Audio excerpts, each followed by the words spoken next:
when you get here, you can just start to scroll down the site. It'll give you a little bit of information about this site and what you will find and how to navigate this site.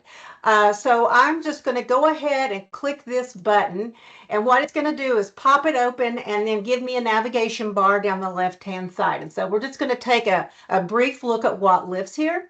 And so just a little bit about why AI literacy matters now and AI resiliency is essential. So if you've worked with this team, we talk a lot about AI resiliency, and what we're talking about there basically is redesigning your assessments so that they cannot be easily run through an AI tool, so that we are promoting, we are actually understanding or learning that students are doing the actual learning. So there's some information here about AI resilient assessment redesign. We talk about that a lot in our Tech Talk Tuesdays and in our customized training sessions.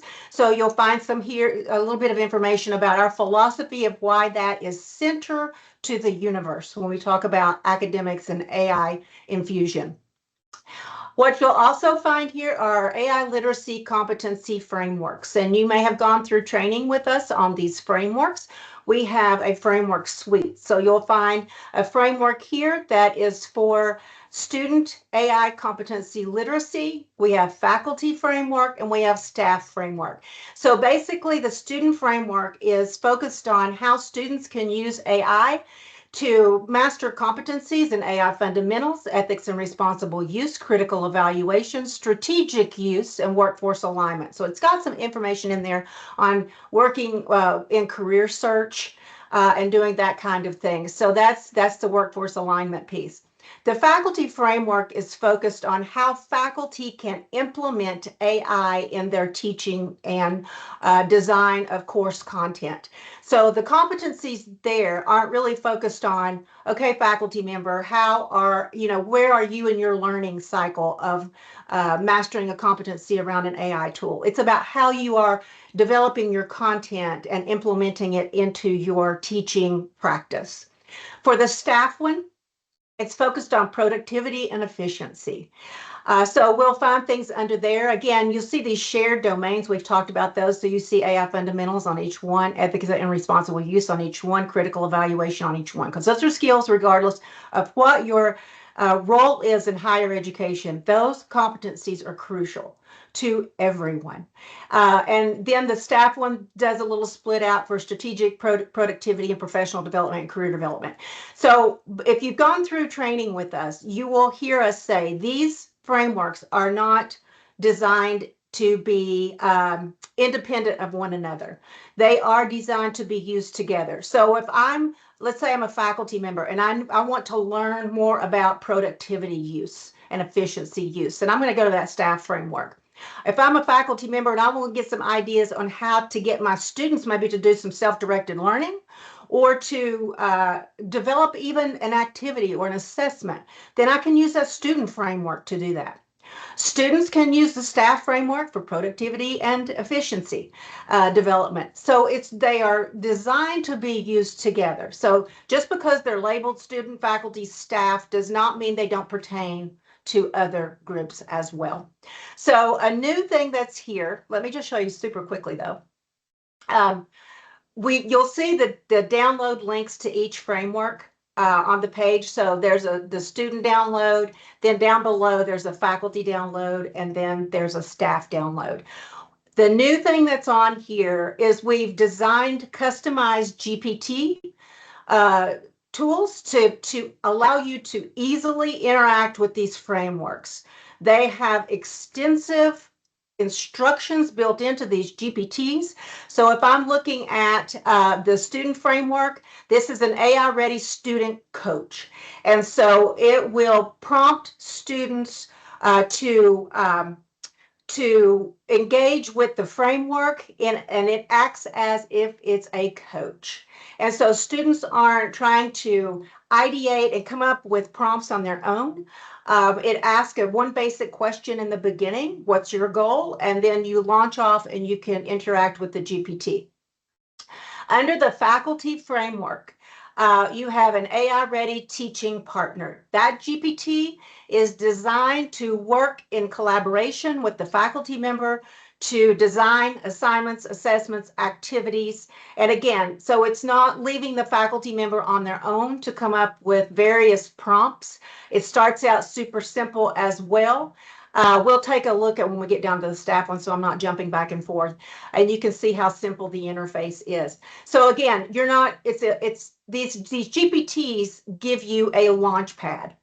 And so it's to help you get a little bit further down the road and interacting with the framework. So again, you've got a staff one here, and that's your AI ready workplace assistant. So I'm just going to click on this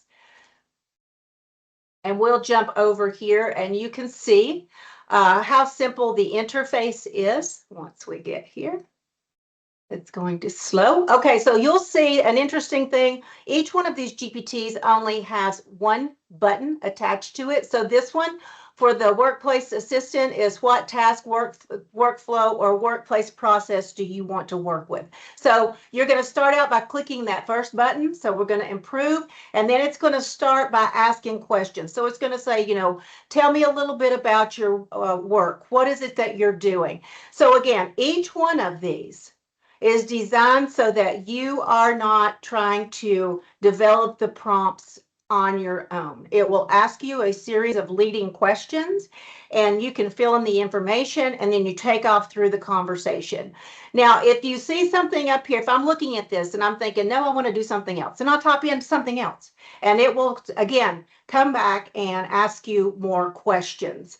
And so hopefully those will be very highly used and you will find them useful. You will need at least a free ChatGPT account to interact with these frameworks or the GPTs. You'll need a free account at least.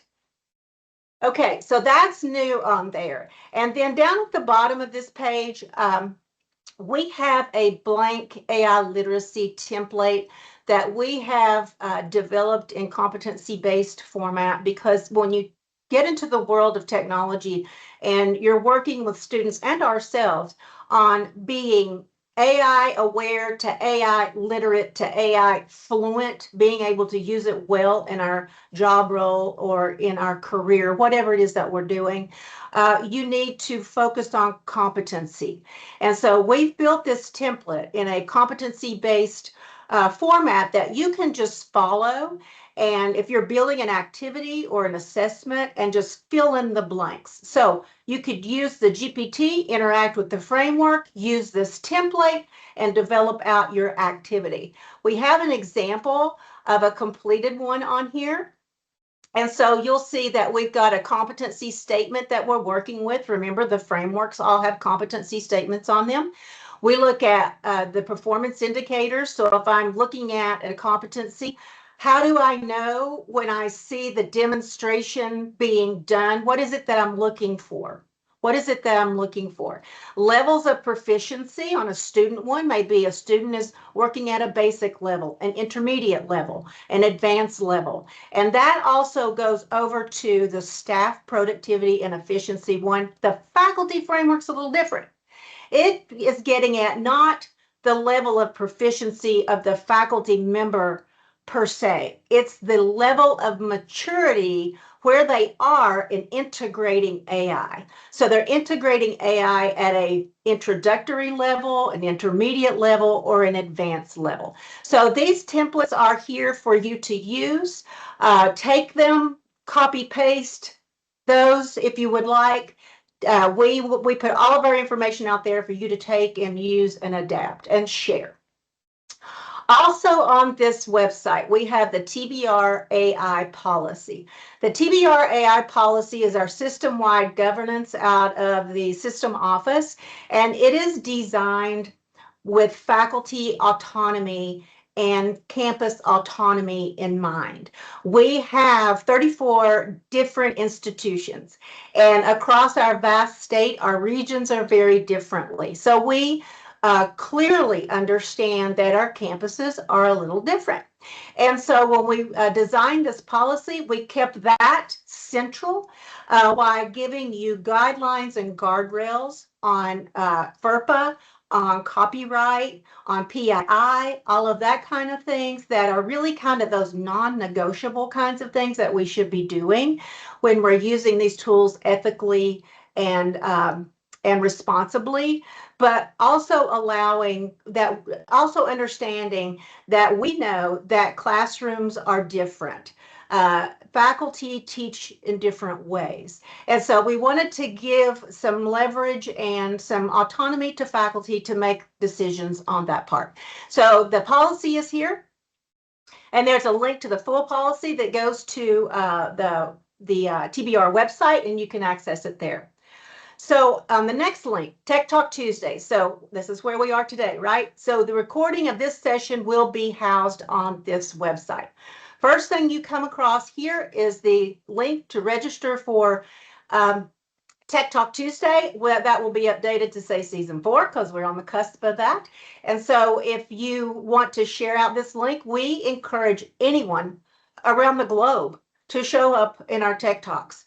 We love to share out ideas and collaborate. And so it's not only just for our TBR system. We have our LGI friends that typically show up on a consistent basis, or anyone that's out there. We oftentimes go to conferences and we'll bump into people that say, hey, I've been in a Tech Talk. So that just makes our heart happy. So you can register there or share out that link. Here's where you're going to start to find the recordings. And so what we did in season 3 that was a little different, we started chunking out the recordings. These sessions last anywhere from 50 to a little, could go over and slightly over an hour. And we realized that an hour-long recording can be fun to try to scrub through if you're after particular bits of information. So we started chunking these out. So you'll see the topic that we're covering in each one. So I'm just going to click there, and it gives you the length of the video that you're going to watch there. So hopefully that's super helpful. Below each video is the transcript that goes along with it. So that's nice there for you. And remember, you can go through those things and mine them out to surface ideas and strategies. So you'll find each one of our seasons all the way back to when we very began back in 2023. And we keep all of those available because, again, we understand that we're constantly on-ramping new folks into this space. But there's some good stuff back here. This is one session I particularly loved. AI as a study buddy and a tutor. That one's very student focused. So go back and look at some of these sessions. You might find some really useful nuggets back there. And again, the one from today will be uploaded there. We typically have those uploaded within 3 to 4 days of the session being live. It takes a little bit of time to get it all chunked out and cleaned up and the transcripts generated. Okay, so the next thing over here is our customized training form. So this is really crucial for schools, departments, or groups that would like to request that we come in and work with them. So the way that this process works is you can come in here and complete this form. So a person who is kind of leading the effort, and it doesn't matter who that is, of getting a customized training for their department, group, or campus will complete this form. And so what we do then is we reach out and have a conversation. From that conversation, we'll learn about, okay, what group is interested? What do you have topics that you are interested in? Some groups will say, we're not sure. And we strategize through that. It's typically done through a survey, a needs assessment survey. And then we'll design the training and we deliver the training. As of now, our trainings are all virtual. And that's just because of the capacity of covering the entire state, and the size of our team is 4 people. And so we have been doing this for a long time, and we feel very confident that we can get you the training you need in that virtual format. Also, another plus of virtual format delivery is that we record it, and if you have faculty, staff that can't be in the session that we're doing, then they can go back and take advantage of that training. Okay, so I'm going to move on down. Our AI Fellows program was announced here. That is in process right now. We have a lot of great applicants. We're working through their materials that they submitted to us. That's coming out a little later on in the year, and that's a faculty and staff group that's going to design discipline specific and workflow specific use cases. That's a mouthful. That are going to be shared out across the system. The next thing here is our TBR communities of practice. We've got our very first group that will be finishing up in August this year, and then we will have round 2. So look for information. We always push that out through Tech Talk, and we'll talk about what the communities are. There are faculty communities. There are student learning and support communities. We're going to be adding in some of our work groups that are on campuses in a community.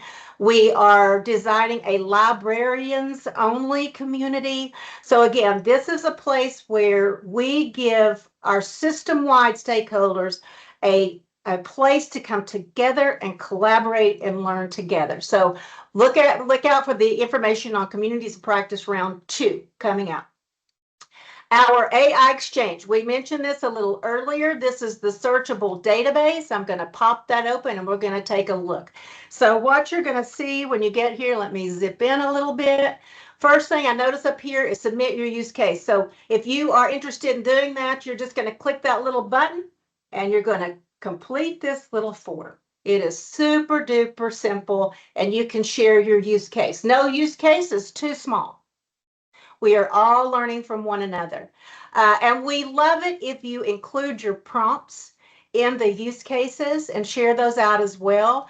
And you can, if you have failure along the way, share that. I learn more from my failures than I do from my successes. So if you're confident in sharing those things that you tried didn't work, as well as the things you tried that did work. So you're going to see use cases down here. So you'll see title of use cases, and you can do some sorting in these top boxes. You'll see the name of the use case, the college where the faculty or staff member submitted from, and it gives you discipline or department, activity, purpose. So here's one for teaching. The next one's brainstorming, idea generation, etc. What tools were used. But remember, let's say that I'm looking at this nice use case from Northeast State and it says you versus it, teaching AI literacy through drafting and comparative analysis and composition 1 and 2. Love that. And it says Copilot. So they use Copilot in the use case, but it does not mean you have to use Copilot. So remember, these large language models all act a lot alike, right? So I love the fact that they share out the tools that they're using as well. So then what I would do is just simply click on view, and it's going to give you the actual use case, more information about it, observed outcomes. On some of these, you'll see even files that are associated with it if they have those to share, and several of them do. So I'm encouraging you to come in here, play around with the AI Exchange, and submit something to the AI Exchange. We would love that. Also on Bridging Minds and Machines, resources, tools, and curated web-based links. So this thing is massive. And so what we have done is we've gone through and we've vetted tools. And so you'll see a little note on privacy here and how to do different prompts. So at the beginning, and then we get into tools listing. So I'm just going to hit this with you, and then I'll show you how the tools menu works. But we have general purpose tools. These are large language models. We have audio, video, speech tools. We have assessment and feedback tools. We have coding and data tools, collaboration, image generation, presentation, research, search engines, and writing and editing. So it's as massive as it looks. So if I'm going to click on this very first one so you can see how to read this web page. So what you'll see first is the tool, its link, the primary function, use cases, and best for faculty for developing course materials, staff for streamlining administrative tasks, students for homework assistance. So you'll see those all down through here on different tools. If you get in here and look around and you have a tool that you're not seeing on our list, please share that with us, and we'll be glad to include that in the tools listing. This is something that we're working on, and it's prompts that are very specific to disciplines, not quite finished yet, but future endeavor. And then at the very bottom are just general curated web-based resources. So we go out and look for good websites that have good information that our faculty and staff can take advantage of.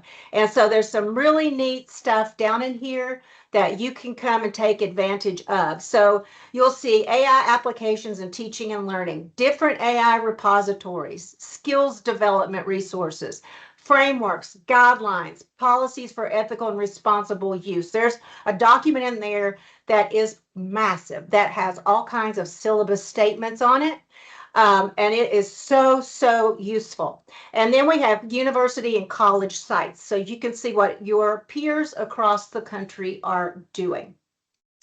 And then lastly, two quick things. We've got an AI playbook over here that we just talk about how to phase in the use of AI. And it's designed after football because, we're in Tennessee, right?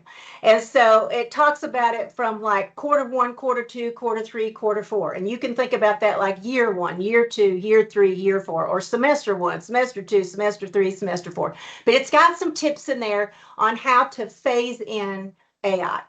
And then the last thing is our team, and this is us, and this is our little bit of our philosophy and our work that's here, and most importantly, our email that we share out and share resources with everyone. And that's the best way to reach us because it goes to all 4 of the teammates, and we all monitor that email address.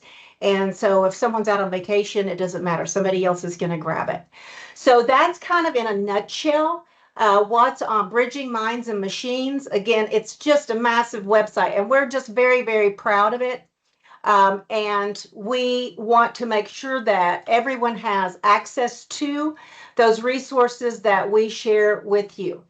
Now, I'm going to jump back over. Let me just hit, bear with me. Oh, sorry. Wrong button. And I'm going to have to zip through these slides real quickly. Any questions while I'm doing that? Anyone have any questions about Bridging Minds and Machines? I know one of my teammates put the link in the chat for you. So another quick question, share in the chat. This fall, I will use AI to help me what?